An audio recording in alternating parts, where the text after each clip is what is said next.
大家好，小鐵到今日小鐵咧會介紹巴士模型三叉戟。不過呢部三叉戟有啲特別，同平時咧就係冇顏色嘅。呢度咧就係有一條紅線，九巴公司路線271，尖沙咀廣東道，即係尖沙咀碼頭咧。56號嘅 KMB， 我哋就二話不說開箱啦。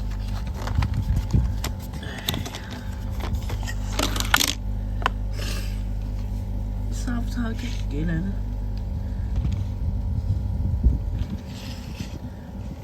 不過之前開過箱噶啦，不過冇拍視頻啫，呢次就重拍一下。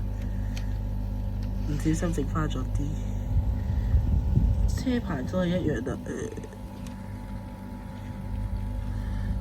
HN2195 HN2195， 平時啲三叉戟咧都係喺呢邊上面邊咁樣起個位嘅，好似呢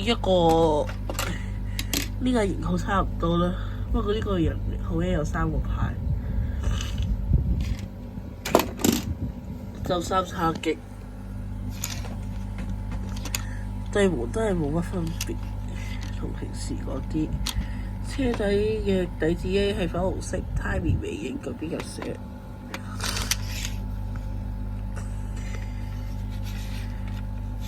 九巴公司 KMB 啦，不過而家你哋可以喺學校度咧成日見到佢，因為學校嗰邊咧應該好常見啲退役巴士嘅。27A 尖沙咀廣東路27A。廣東路就同平時啲巴士冇乜分別啦，但係不過呢度多咗個後窗。